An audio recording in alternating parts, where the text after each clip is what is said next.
So it's the Olympic season, right? And actually, today? Maybe some aren't here because they're watching the men play Canada in the Olympic gold, which is being aired right now, I guess. I suppose it's probably live. But I don't know if any of you have been watching the Olympics. Probably everybody's at least is aware that the Olympics is going on. And Valerie and I we've enjoyed this. So I guess something as kids that. We've talked about as kids what our experience was like and watching the Olympics. But on I think it was Tuesday I woke up, or maybe it was Monday I woke up to the story of Elena Myers Taylor, who made Olympic history. She made Olympic history as being the oldest individual competing at the Olympics to win a gold medal. So 41 years old. She's 41 years old. She's been competing in the Olympics since 2010. So this was her fifth Olympics. She's won 3 silver medals. She's won 2 bronze medals. And this past Monday, she won her first gold at 41 years old, a mother of 2. That's pretty incredible, isn't it? I mean, to think of the amount of energy and passion that this woman has brought to her sport for so many years, and to be 41 years old and to beat all those young pups and to win, right? To win on the Olympic stage. Amazing feat. So I did a little bit of research on Elena, just kind of like, how does she do this? It's interesting, her training regime. She spends now at 41 a little bit less time. She has to spend more time recovering, her body recovering. But she has to push a 350-pound sled. So that's how much that thing weighs. She has to push a 350-pound sled as fast as she can push it, then jump on and then go down that course, right? So what she does for training is she has heavy lifting, which she focuses mostly on her lower body to get the muscle strength necessary to shove that sled. And then she spends a ton of time doing high-intensity sprints, 50-yard sprints. And this is her regime. This is her training. 30 hours a week is what she does. How would you like that? The alarm goes off. Get up. Go down to the gym and just lift weights all day and then do sprints all day long. And this is what she's been doing since 2000. I think she started competing since 2007. 20 years of her life. Why? Why would she do this? Well, because apparently she wants to win a gold medal, right? And apparently she has energy and passion, so much energy and passion to win that gold medal that she makes herself not hit the snooze button, but get up and to go into this strict training in order to be successful and to win. And so she is tied with Bonnie Blair in terms of U.S. women Olympic athletes at winning the most medals. So she's the only Olympic athlete to win at age 41 in a single individual competition event. And here she has as many medals as the most medals of any woman Olympic athlete in our country's history. And what is it that drives her? It's this passion. It's this passion to be successful, this passion to win. When you think about it,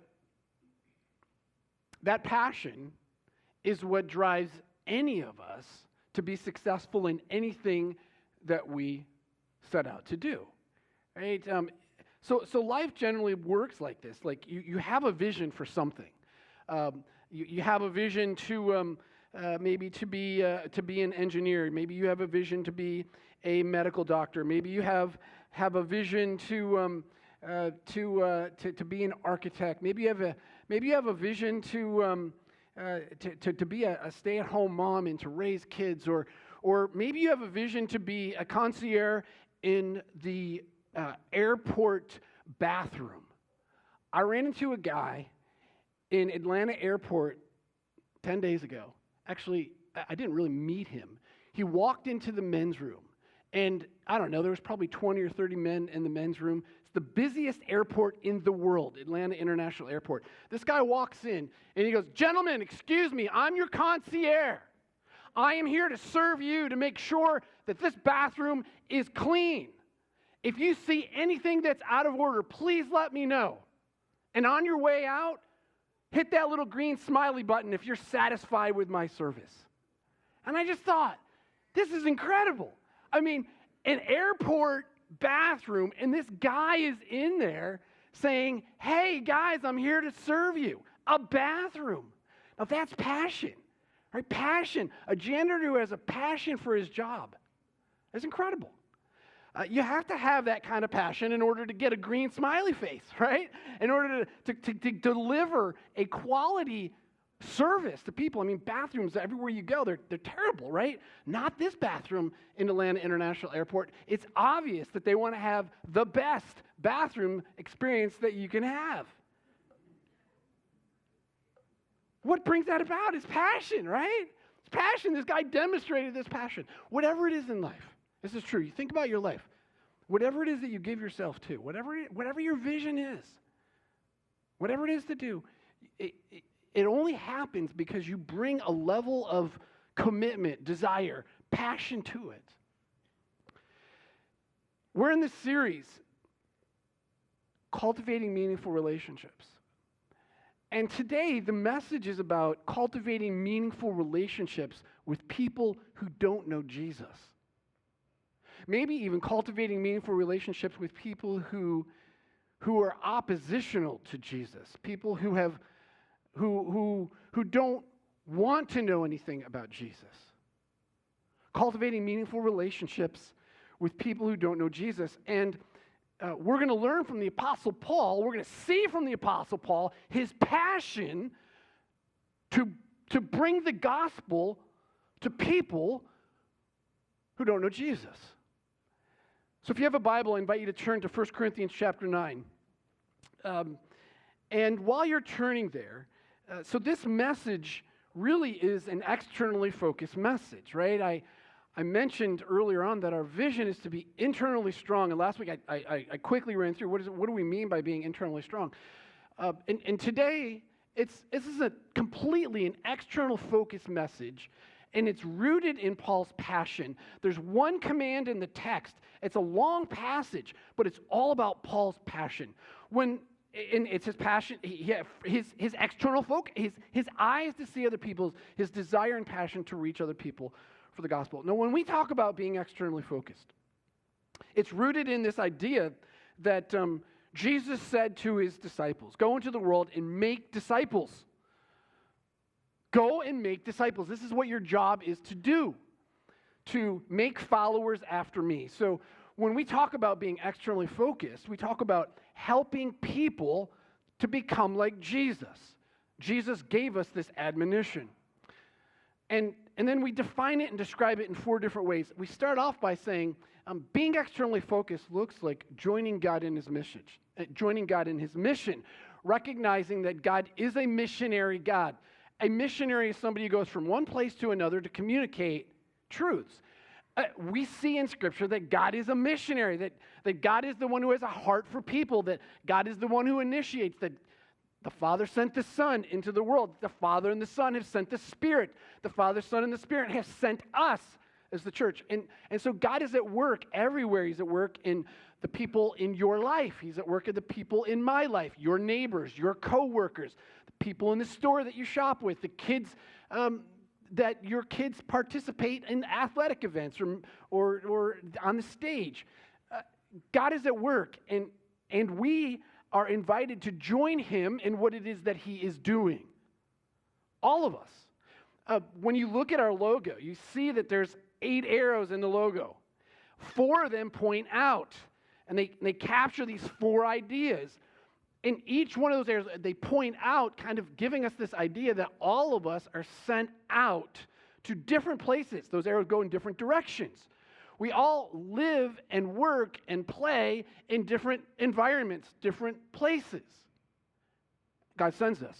He's at work in all those places. Do you understand that? Do you see that? Do you have eyes to see the people around you? That's what we mean by joining God in his mission. Secondly, sharing the hope of the gospel in word and deed to meet people's needs, their physical needs and their spiritual needs. And so we're about coming alongside people, caring for people, supporting people who don't yet know Jesus, meeting their physical needs, and speaking truth into their lives. Third, helping those who are in need. And specifically, we spell out the orphan, the widow. The orphan, the widow, and anybody who's in place of injustice. And we see in Scripture that God calls us to serve, to care for, to stand in the place, to fight for, to defend all those people. And we have several ministries that are about that, about helping those who are in need. And then lastly, partnering with others, recognizing that we don't have to do it all. All right, so this message this morning is going to come from Paul's passion to live out an external focus. And the question that we have to ask ourselves is, do I bring this same level of passion? Do I have this same vision that Paul has? We see it right away in 1 Corinthians chapter 9. We're going to do this backwards. We're going to read the last few verses and then come back up to the beginning few verses. So Paul, he ends his instruction to the Corinthians with these words. He says, "Do you not know that in a race all the runners run, but only one gets the prize? Do you not know that there are 32 Major League Baseball teams, and that at the spring training they all enter with this vision and this goal to win the World Series, but only one team in October will win?" Right? This is what Paul's saying. Do you not know that in a race all the runners run, but only one gets the prize? So, as you enter spring training, enter in such a way as to win the World Series. And so there's probably all these managers having these little speeches with all of their teams, right? We're in that season now where it's spring training for Major League Baseball. And then Paul says this: everyone who competes in the games, they go into strict training. They do it to get a crown. Interesting, that will not last. To win a gold medal, that will not last. To win a trophy, that will not last. They do it to get a crown that will not last. But we do it to get a crown that will last forever. Therefore, I do not run like a man running aimlessly. Just out for a jog and enjoying the scenery, running over here, checking that out, stopping, smelling the roses over there. No, I don't run aimlessly. When I'm an athlete, an Olympic athlete, I do not fight like a man beating the air, like shadow boxing and practicing. No, I hit like Conor McGregor. No, I beat my body and I make it my slave so that after I've preached to others, I myself will not be disqualified for the prize. See, Paul has this vision, right? He has this vision. He wants to win. He wants to win. He wants to be successful. And the winning for him is eternity with those who have responded to the gospel. This is winning. He recognizes that the few decades that he's alive is only for that. And whatever medals he earns for those few decades, he leaves behind. Ultimately, what matters is eternity. And so, in the meantime, while he's alive, he says, I do everything possible, right? I beat my body, I train my body, I go into strict training so as I can be successful at the end of my life. It's interesting when you think about the Apostle Paul. What we know about Paul was he was an average guy, had bad eyesight. He was a brilliant person, studied under the smartest scholar of his day, graduated like a PhD scholar, super brilliant. You experience that as you read what it is that he writes. He had a passion for his religion, his Jewish religion, and he hated the church. He hated anybody who followed Jesus. We know from Acts chapter 9 that he stood there in an attitude of, yes, we're doing the right thing, when a mob of people stoned Stephen to death. And then what we know from Acts is that Jesus met Saul, and he had an experience with Jesus Christ that transformed him. And he went from being a murderer of Christians to being an advocate. Not only being an advocate, but bringing this level of passion for the gospel that had so transformed him. He wanted the world to know it. And as a result, he experienced the same kinds of things that he delivered before he was a follower of Christ. He experienced beatings. He was beat almost to death. Stonings. He was stoned multiple times, almost to death. He was shipwrecked. He was disappointed at the way people responded. He ended up in prison, and ultimately he died as a martyr. This is the guy who wrote this book. And yet what happens is that his passion brought about what it is that was his vision, and that was that people would respond to the gospel. And so many people responded to the gospel that little churches were planted in Corinth, and now he's talking to those churches in Corinth, and the gospel spread all over the world up until today in 2026.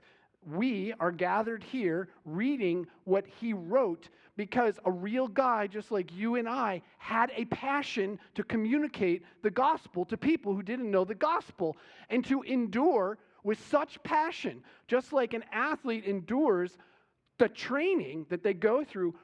It's the passion that enables them to endure the training so that they could win, so that people would hear. And we're benefactors of that. Now, it's obvious that what Paul is writing is in the context or with the vision, or not the vision, the illustration or the imagery of the Olympics. So right now, the Winter Olympics are taking place in the very place, right? They're taking place in Italy. This is Italy, right? The home of the Roman Empire, and the place in which the Olympics began. And so at Paul's time, when he's writing, the Olympics were in full swing. The Olympics took place every 4 years. They took place at Olympias. Not only that, there were in Corinth the Isthmus Games every 3 years. And the Greeks would flock to these Colosseums to watch. You can still travel the Roman world and see leftover Colosseums that would seat 20, 30,000 people who would watch the Olympic Games take place in front of them. These games were judged by the nobility, and there were strict rules that athletes had to follow in order to compete. One of the rules was you had to go into training for 10 months before you could participate. If you didn't go into training, you were disqualified and you couldn't compete. They didn't want just great athletes who weren't physically at their peak in order to compete. They wanted to see the best of the best of the best out there. And so they had to go into strict training in order to accomplish this. This is the imagery that Paul's talking about for his own life. And the one command in the text is that you and I, that we should go into the same kind of strict training, that you and I should live and fight for the same vision that he lived and fought for, and that is an eternal reward, not a reward that we're going to give up after the few decades that we live. This is his vision. This is his passion.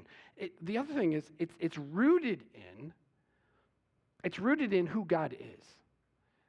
Paul met Jesus. Jesus transformed him, and he came to understand some of the truths that we read earlier, who God is, that God is love. And as a God of love, his vision is to restore and to redeem a broken world, broken people, a broken creation. And so God is the one who is the missionary, who is reaching out and drawing people to himself. And he's been doing this for thousands and thousands, since Adam and Eve sinned and turned against him. This is who God is. God is in competition to win the gold medal. The gold medal is eternity with him. And he is working to draw people to himself. And Paul says, I'm just joining with God in what it is that God is doing. You and I are products of that. right? God worked in your life, and he continues to work in your life. There was a moment in time when you came to understand the gospel. There was a moment in time when somebody pointed you to the truths of the gospel, and you responded. That was the work of God in your life through another individual, and you responded. This is what our passion and our vision has to be. Is why we write it in our vision statement. Our vision as a church is not to gather people here on a Sunday morning. Our vision as a church is not to have cool music on a Sunday morning. Our vision as a church is not to have things for our kids to show up to on Wednesdays and Sundays, and our youth to show up to on Tuesdays, or for men to gather on Saturdays or Sunday afternoons or Tuesday afternoons, or women to gather on Thursday and pray, and all of these things that we do. That's not our vision. Our vision is to be internally strong and externally focused, to become like Jesus, to help other people become like Jesus, to do what Jesus said, to go into the world and to make disciples. This is our vision. This is what we're about. We have to keep it in front of us all of the time. And it's that vision that drove Paul through the beatings, through the stonings, through the martyrdom. And it's not just the vision, it's the passion that went with the vision. Do you have that vision? Do you have that passion? Do we as a church, is it our heartbeat, or is it just our words? Is it just our slogan? Can you go around and say, oh, we're internally strong and externally focused? Or can you say, I am being internally strong and being externally focused? Am I passionate? Am I passionate about this? Or am I passionate about having a cool, clean bathroom and getting a reward from my boss because it's the best bathroom in the coolest airport, the busiest airport in the world?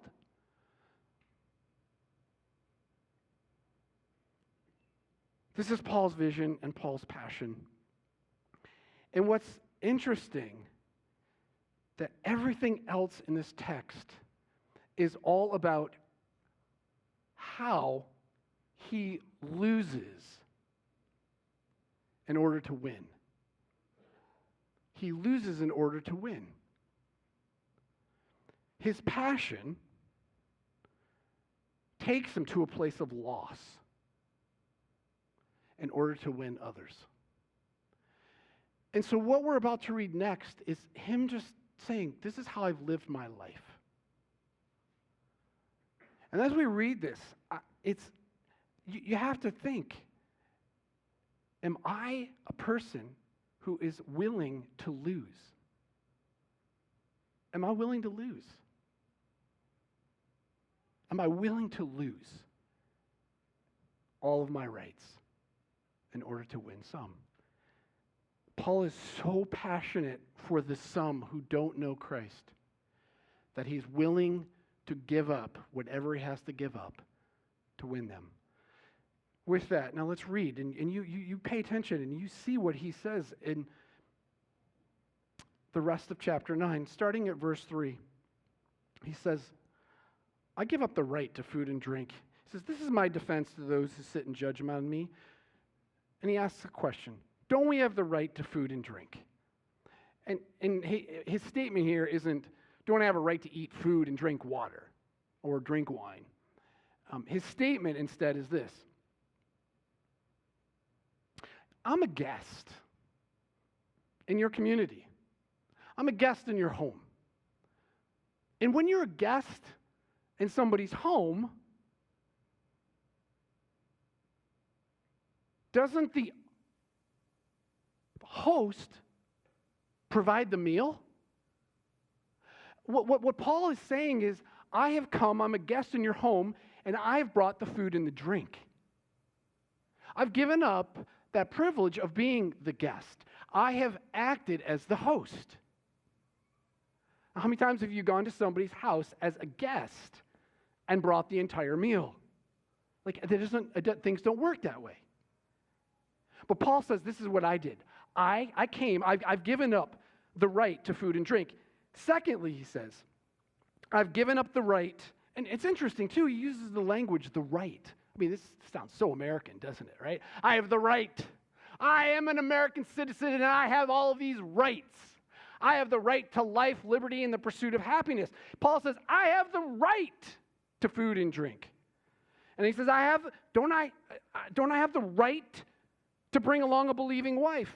Verse 5, don't we have the right to take a believing a wife along with us, as did the other apostles and the Lord's brothers and Cephas? I mean, what's going on here in this culture? Who knows? It's not clearly understandable what it is that Paul is arguing and what he's getting at. But he is saying, look, shouldn't I be free to marry and to enjoy the benefits of being married to somebody?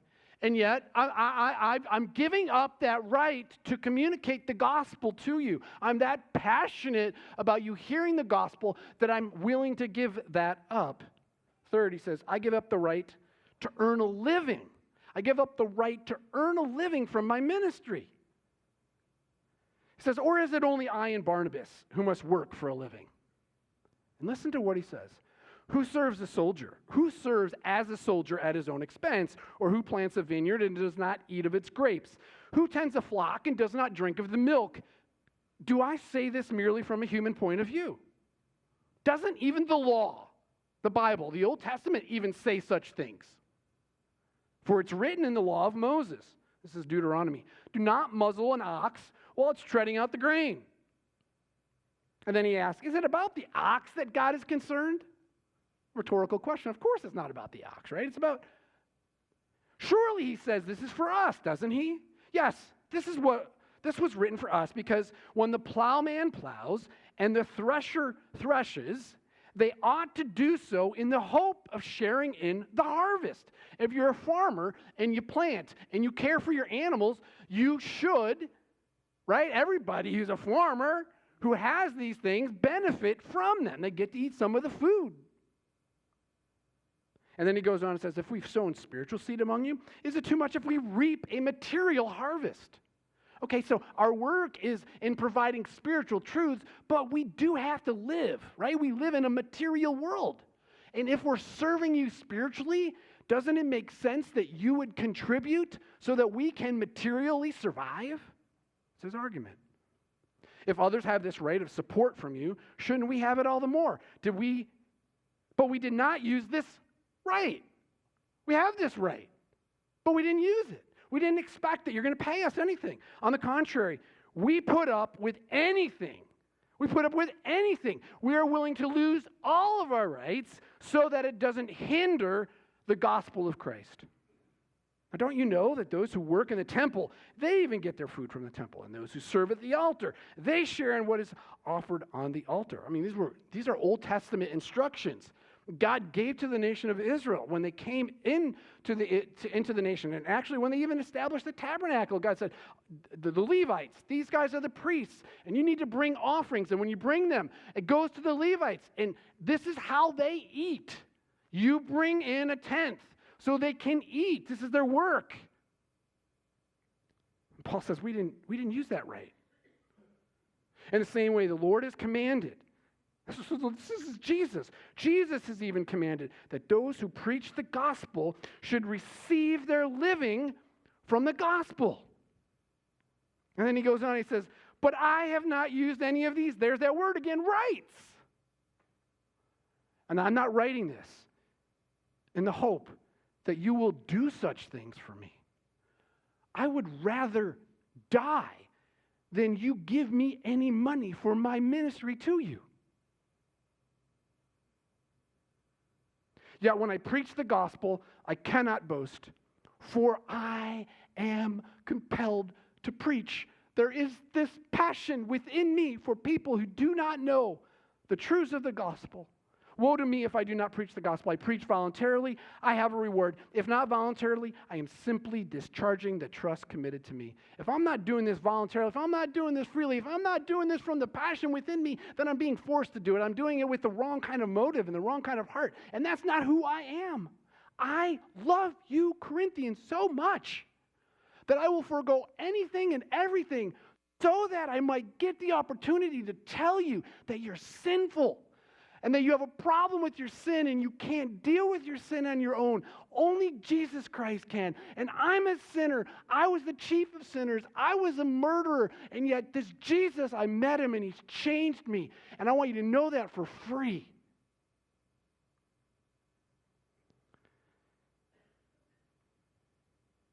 What then is my reward? Just this, that in preaching the gospel I may offer it free of charge, and so not make use of my rights in preaching it.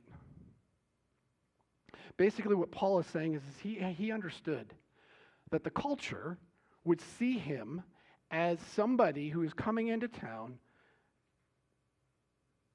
getting on a stage, and this is very common kinds of life, the way in which this society functioned. People would get on a stage and exchange ideas, philosophical ideas. We do the same thing today.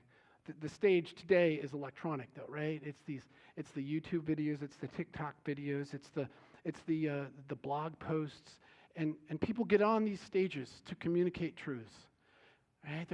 They're saying things to try and convince you, trying to woo you, trying to get you to believe their idea, their political idea, their religious idea, or just to get you to spend their money on their product. Right? They're trying to win you. Paul is saying, look, I have not come to get on some stage to benefit myself. I've come to get on the stage knowing that it's going to cost me dearly. I probably will be beaten. I may be stoned to death. I may end up shipwrecked. I may end up in a prison. But I'm standing on the stage not for my benefit, but for yours. That's why I'm here. I'm here for your benefit. I'm here simply to serve you. I'm here. I'm losing everything to win you. I mean, amazing. The character of Paul to have this kind of attitude. I want to just pause here and say to our church how grateful I am to you, our church, for the ways that you give financially, so that the 11 employees who work for our church actually have a paycheck as they provide a spiritual ministry to you. You give materially. And as you give, that enables us on staff to continue to serve you. And you're generous. Not only us, but we have 19 ministry partners serving in multiple countries around the world, some serving locally and even regionally. And we give our budget's like 12% of our budget goes to our ministry partners, local, regional, and global. But this happens because we as a church say, you know what, we're gonna follow the rest of Paul's argument, right? It is true that the spiritual worker is deserving of a material blessing, and you guys do it. You do it fantastically, and I'm so grateful. So grateful, because it enables us to continue to do what it is that we do. There's one last right that Paul says he forgoes.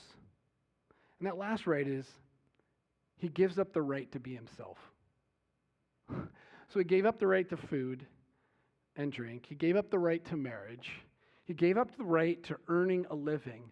And now he says, I give up the right to just be myself. He says in verse 19, though I'm free and I belong to no man, I make myself a slave to everyone,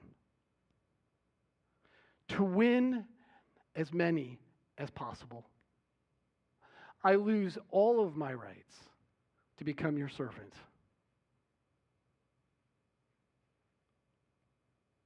To the Jew, I become like a Jew to win the Jews. Listen to how often he talks about winning in this text, and also the ways in which he loses. To those under the law, I become like one under the law. So, I'm not under the law. So as to win those under the law. To those not having the law, I become like one not having the law. though the reality is I'm not free from God's law, but I am under Christ's love, so as to win those not having the law. And to the weak, I become weak. And this is weak theologically and weak.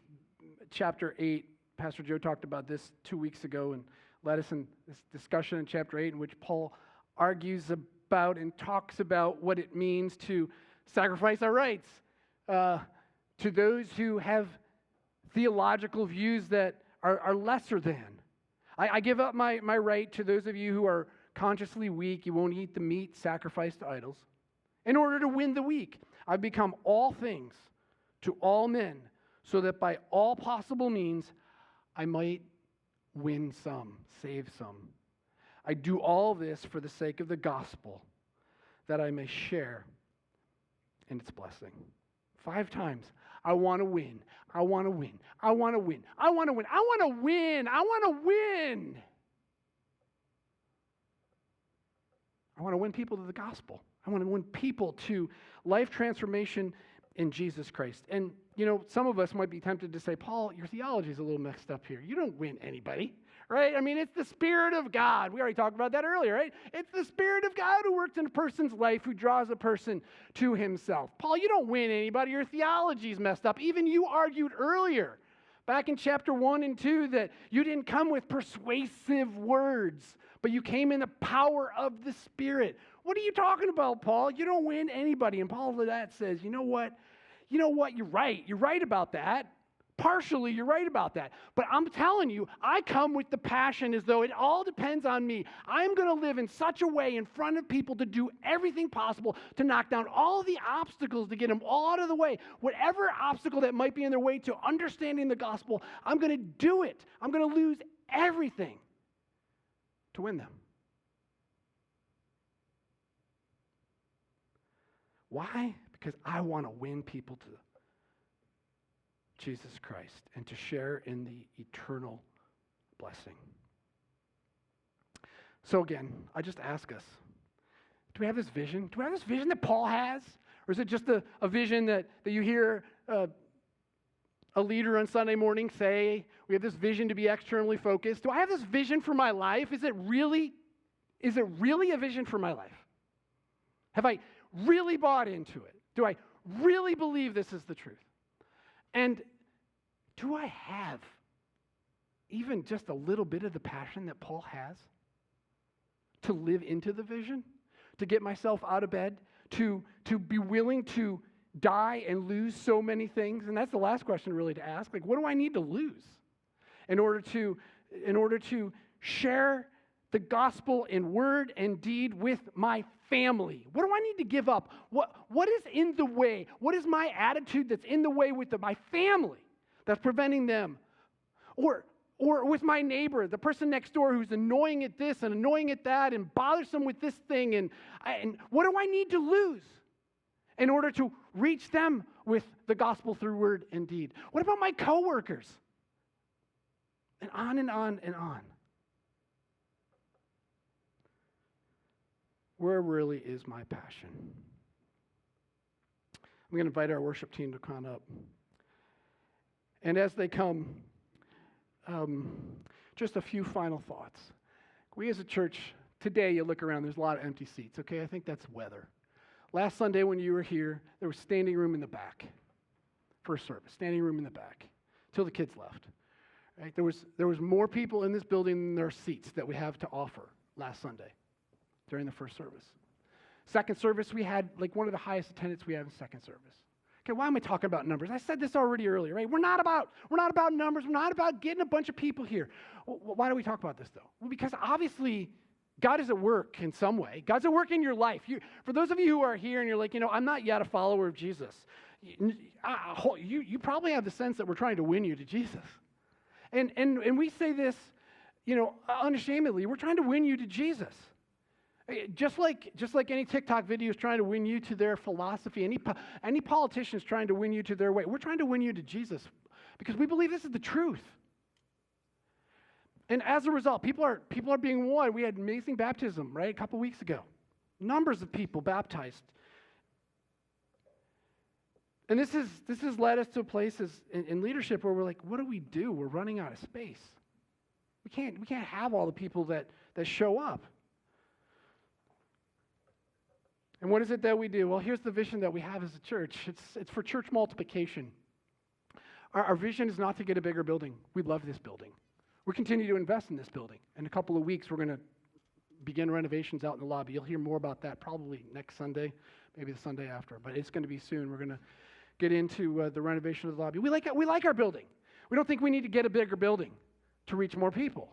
So our vision looks like this. It's to either plant a church or find another space and have another campus, or it's to revitalize a struggling church within our community somewhere, Elizabethtown, Mount Joy, whatever extended area. So this is where we're headed next. This is what we're leaning into. This is what we're praying for as elders. We have an elder retreat coming in April. It's going to be part of our retreat to talk further about this. So here's the challenge. Here's the thing that I ask you as you think about this. How can you right now be involved in the ministry of Hope Community Church and serve if you're not? Because the reality is we need you to serve. I asked Miss Becky, like, how many kids are there? There's 155 kids who are connected regularly to Hope Community Church. There's over 40 kids that are under 2 years old. Can you serve in the nursery? Hold kids? Can you help a kid in first grade, second grade? Do you understand these children don't know Jesus? This is an opportunity to communicate the gospel through your act of service. Maybe you can open your home to adults. Tim has been working on creating more groups, and there's a new group that's going to be launched here in March, and he's working with others that are interested in groups. Maybe you can step up and be willing to host, or maybe be a leader. Talk to Tim about that. He's our director of Connections Ministries. Or maybe you have an idea for the way that we can be externally focused. Talk to Dan, our director of External Focus Ministries, and let's tease that out and figure it out. What would it look like? How could we do this? How can we make this happen? We have an alpha class that's coming up that's actually has 2 slots left.